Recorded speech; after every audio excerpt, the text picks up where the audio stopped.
Get Here comes from the Coloring Book Coach. Did you know it's possible to heal your heart and more through coloring and the support of the Coloring Book Coach? Visit thecoloringbookcoach.com for your free coloring book.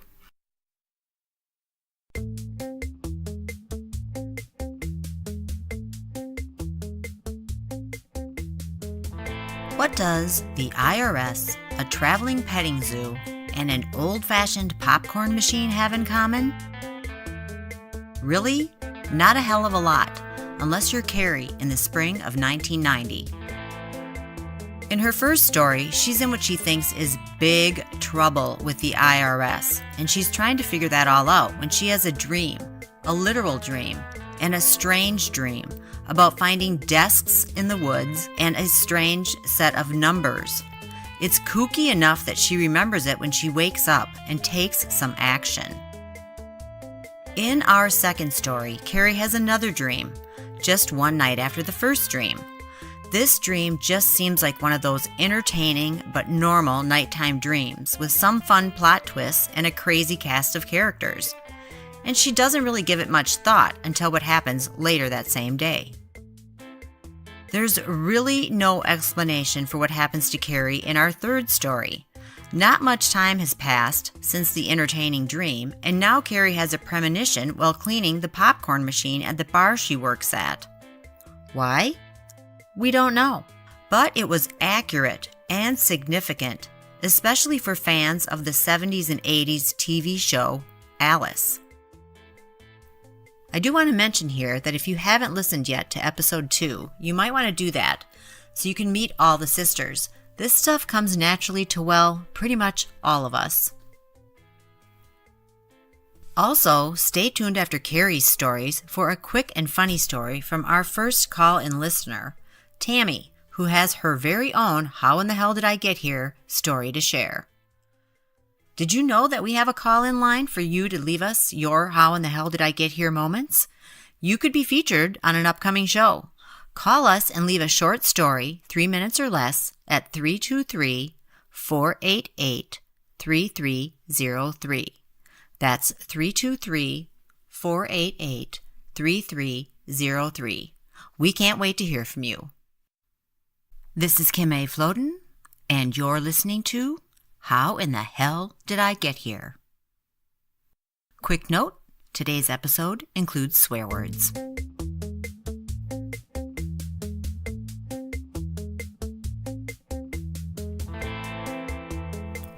It's 1990, and maybe the second time in her life that Kari's done her taxes, and she owes $400. She doesn't have $400. What's she going to do? How will she solve this? Just how big of trouble is she in now with the IRS? She finds a solution, and your mind will be blown with how this goes.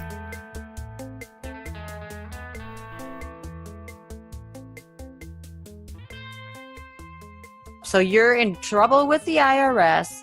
Yes. You think you're going to like go to IRS hell in a handbasket because you owe $400. So you send them a letter and trying to alleviate all this and the forms that say I'm going to pay later or whatever. You probably were just filing. Yeah. I just sent them my tax forms along with the letter saying I owe you $400. I do not have $400. Right. Please have mercy on me. Tell me what I have to do. Really.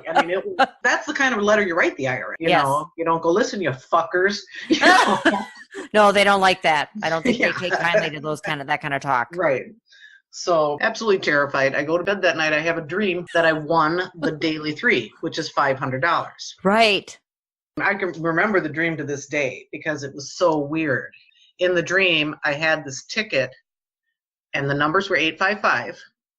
And I'm wandering through a forest with it, trying to find the place where you cash tickets in, because I know it's a winning ticket, but I can't find the place. And I'm wandering through the woods trying to find the place where you cash the ticket. And in the dream, I finally did find the place in the woods, a desk in the woods, which is reminiscent of a Monty Python sketch. So it does sound like that. So there is a Monty Python sketch. And there was a hobbit paying out the lottery.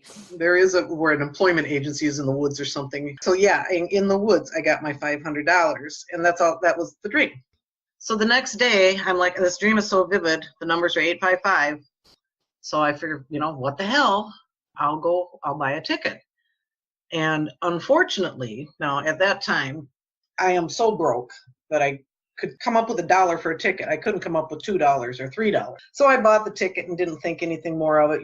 Just this is stupid. But I did occasionally buy a daily 3 ticket because I had a friend who worked at the bar with me. He was the swamper who came in to do the cleaning at night, who would basically hang around until we closed. He'd show up at like 4 PM and drink beer. And his name was David R. He looked like Billy Barty.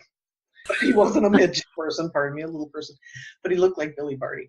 And every night he would say to me when I would get done working, he'd come, honey, did you buy your daily 3? And most of the time he'd be like, no, I didn't buy one, Dave. I can't afford it. I'm not spending money on lottery tickets. This night he comes up to me, I'm sitting in the bar, and he comes, honey, did you get your daily 3? I said, you know what, Dave? I said, I actually did buy one today. And I said, you know why? I said, because I had a dream last night that I had the winning numbers. And he says, well, what were your numbers? I told him, I said, I dreamt that 855 were the winning numbers. So I bought a ticket. I said, did you buy any tickets? He goes, oh, yeah, because he always bought a handful of them. And then he would go back after every night we'd have our honey conversation. And then he would go call on the phone and find out the winning numbers. And this night, so we talked about, I told him why I bought a ticket and blah, blah, blah. He goes back on the phone and calls the winning numbers. And he comes racing up to the bar. He's got this look on his face. Like, imagine Billy Barty really surprised. That's what he looks like. Oh my gosh. And he goes, honey, what did you say your numbers were? 855. I said, that's the numbers. I said, just because I dreamt them, it was a dream, Dave. He goes, no, 855? I said, yeah, 855. You won, honey. David, come on, don't tease me like that. I did not win. And he's like, you won. And I'm not believing him. He goes, you said 855, right? He goes, honey, you won. And it turned out that, yes, I had won. I realized it afterwards that the reason I had the dream, because at least in my mind, I thought I really, really, really, really needed $500, like an emergency. So my brain came through. And when you have So did you send the money to the IRS then? Yes, I did.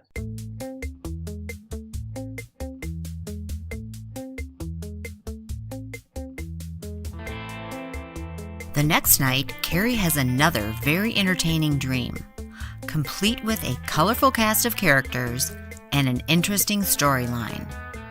It's a fun dream, and nothing about it indicates it's anything more than that.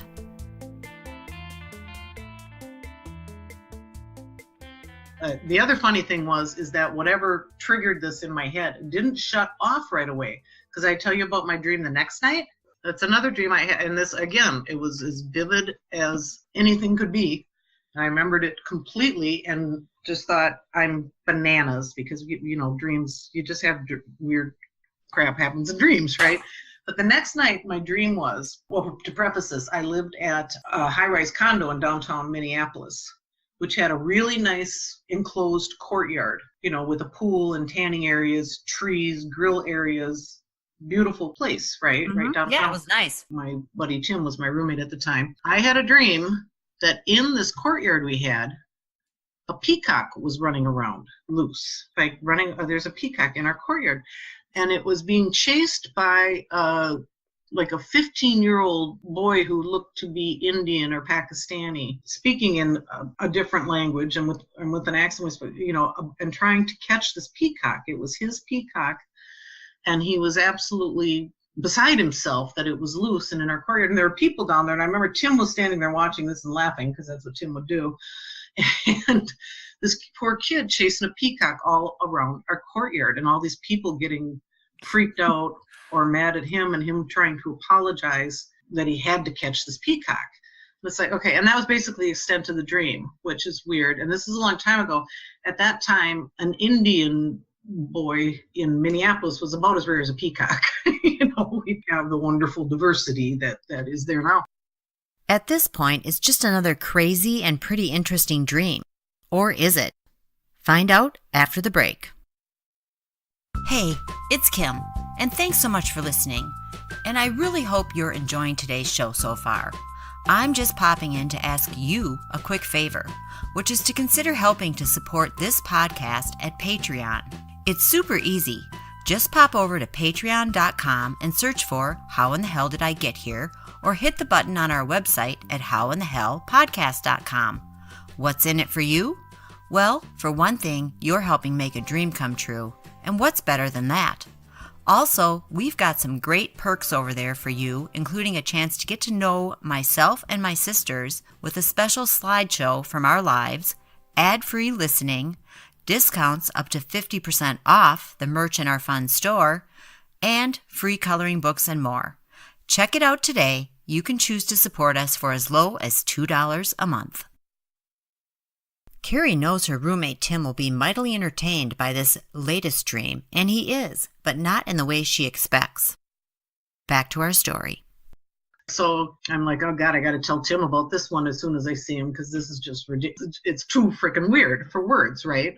So anyway, I go to work the next night. I'm at work, slinging the cocktails, and Tim comes down, and I'm like, oh, I got to tell him about this dream. He comes down, he sits down, he goes, you are not going to believe what just happened. Oh my God. Really? In our courtyard. Yes. What did you say? Were you like, was it a peacock? I think I did say, was it a peacock? Yeah. And he just goes, how the hell? You told me the story. And it was exactly the same as the dream. And it turned out that they had on Nicollet Island, we lived right on the river. Mm-hmm. So Nicollet Island was very close to us. They'd had a petting zoo set up there that day. And one of the animals in the petting zoo was a peacock. And it had gotten loose and wound up in our courtyard. That's crazy. Tim talked to the kid, and he was from India, and it was his peacock, and that they were like a traveling petting zoo. I know. I think I do remember you told me all this, and then I was like, Kari, go back to sleep and win the pick 6. I know. The Powerball. Yeah, you were tapped into like, something there for a little while. I know. Yeah, if you're going to dream about things, that come true, God, do better than this,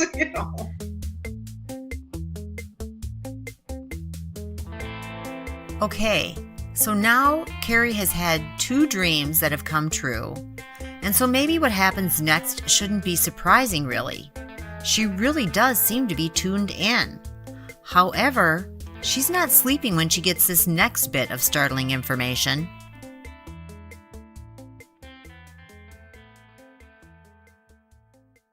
There was one other thing that happened during that time that was, to this day, I'm still absolutely befuddled by, because it makes no sense whatsoever. And it wasn't a dream, but I may have been in a trance-like state.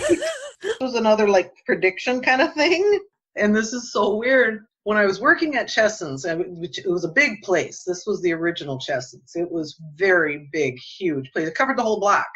Oh, yeah. I mean, it wasn't a block. It went from one end of the block to the other, and from one end to the other. It was huge. And in the bar area, which was huge, sat a popcorn machine where we made popcorn every night. And this was an old-fashioned, circus popcorn machine, not the little kind that sits on a counter. This was a kind with wheels, that stands 6 feet high. And yeah, like the big ones that they have. Right, the old-fashioned kind.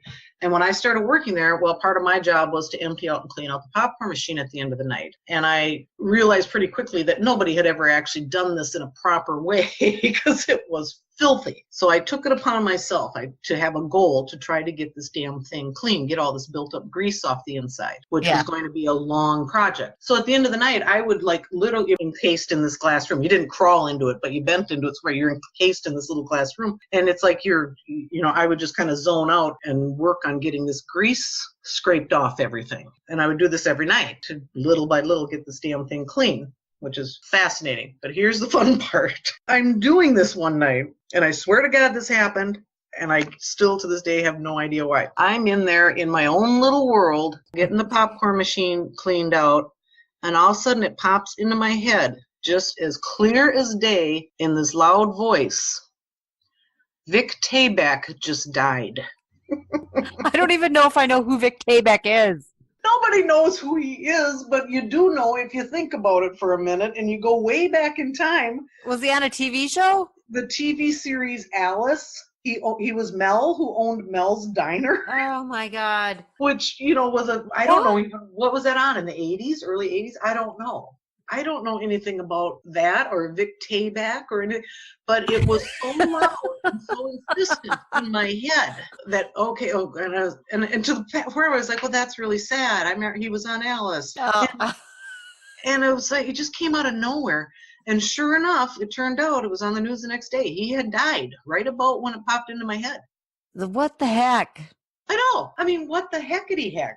I mean, of all the things, and it's never happened like with any other like B-list celebrity or anybody hasn't popped into my head, since then. That's crazy. I know. Isn't that the stupidest, So he weirdest died thing? on May 25th, 1990. So that's. Thank you. Yeah, it was right after I started working. I started in March of 1990, and I was working on that popcorn machine. Let's have psychic abilities and use them for absolutely no fucking good reason.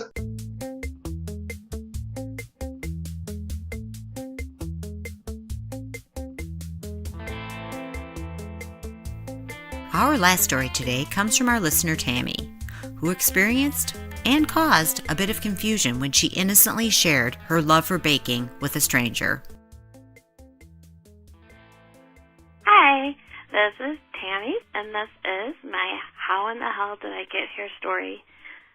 So, I have some little conditions, and one of them I have problems hearing sometimes, so I don't always exactly hear what people say, but I think my part of my problem is when I think I hear something the right way, I don't always ask someone to repeat it when I try to make sense of it in my head. But when I don't, and what I'm thinking totally doesn't make sense, I usually ask if someone could please repeat it, this is what I heard. Many times that I did not. So I'm running a print job. I was in printing for this man, and he was there waiting for it. We get to talking, and I thought he asked something about baking, and I was like, oh, yeah, I took a little break from it for a while. I had some complications, and I'm just getting started back with it again. And, it's really weird that you said that, asked me about that. And he, is kind of looking at me like, oh, well, please go on. So I was like, yeah, I was just at Walmart the other day, and I bought a new bundt pan and a hand mixer, because my last one, sort of, blew up or something. And I was like, I have the worst problem with small appliances. Always something goes wrong. He's looking at me really perplexed, and I'm like, okay, well, all right. So I was like, yeah. So one of my friends was having a birthday, and I was like, I have to make you this bundt cake. And my friends were like, yeah, you have to try her bundt cake. Anyway, so I'm telling him, and he's looking at me rather strangely, but I kept going on, because I thought is he I also can't see you very well. I thought, okay, he's showing an interest. Maybe sometimes he's not hearing me or something. So about halfway through, or half an hour into it, I should say, because I had more to say. He's like, wait, why are you telling me your baking history? And I looked at him, I was like, well, I thought that you asked me about, something about baking. And he's like, no, I'm confused. I don't even remember what exactly my question was, but I just wanted to know if you wanted to go on a date with me. So anyway, I couldn't stop laughing, and I was laughing so hard that I would practically peed in my pants. And the guy just left without his print job. But anyway, that's yeah.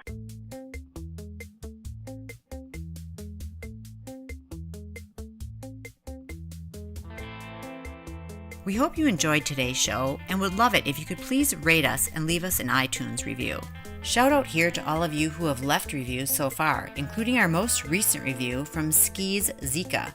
We're an independent podcast, and the only way for us to get found is with your help. So thank you. Also, big thanks to Tammy, who called in and shared her dating baking story. If you have a How in the Hell Did I Get Here story and would like the chance to be featured as a call-in listener, give us a call at 323-488-3303 and leave us your story. Did you know that peacocks can fly? Yep, which probably explains how it got into a downtown high-rise courtyard. To see a flying peacock, visit our show notes on our website, howinthehellpodcast.com, and also in our Facebook group. Today's show was produced by Kim A. Floden and features Kari Floden. Our music is by Silent Partner. Meet you back here next week for more How in the Hell Did I Get Here stories. Until then, pay attention, my friends. You just never know when you might find yourself saying, how in the hell did I get here?